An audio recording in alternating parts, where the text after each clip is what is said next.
வரலட்சுமி விரதம் வரலாறு. வரலட்சுமி விரதம் என்பது மகாலட்சுமியின் வரம் அளிக்கும் வடிவமான வரலட்சுமி தேவியை வழிபடும் இந்து சமய விரதமாகும். புராண மரபில் இதன் முக்கிய கதை சாருமதி என்ற பெண்ணை சுற்றி வருகிறது. ஒரு காலத்தில் குந்தினபுரம் என்ற நகரில் சாருமதி என்ற பக்தியுள்ள பெண் வாழ்ந்து வந்ததாக வரலட்சுமி விரத கதை கூறுகிறது. அவள் தனது கணவன் குடும்பத்தினரிடம் அன்புடனும் பக்தியுடனும் வாழ்ந்தாள். அவளுடைய பத்தியை கண்ட மகாலட்சுமி கனவில் தோன்றி ஆவணி மாத பௌர்ணமிக்கு முன் வரும் வெள்ளிக்கிழமை தன்னை வரலட்சுமியாக வழிபடுமாறு அறிவுறுத்தியதாக கதை கூறுகிறது. சாருமதி அந்த விரதத்தை முறையாக கடைபிடித்து மற்ற பெண்களையும் அழைத்து பூஜை செய்தாள்.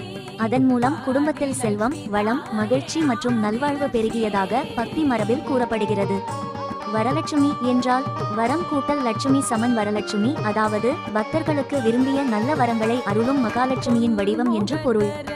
ஏன் இந்த விரதம் செய்கிறார்கள்? பாரம்பரிய நம்பிக்கைப்படி குடும்ப நலனுக்காக, செல்வ வளத்திற்காக, கணவன் மனைவி ஒற்றுமைக்காக, ஆரோக்கியம் மற்றும் நீண்ட ஆயுளுக்காக, வீட்டில் அமைதி மற்றும் மகிழ்ச்சிக்காக பெண்கள் இந்த விரதத்தை பக்தியுடன் கடைபிடிக்கிறார்கள்.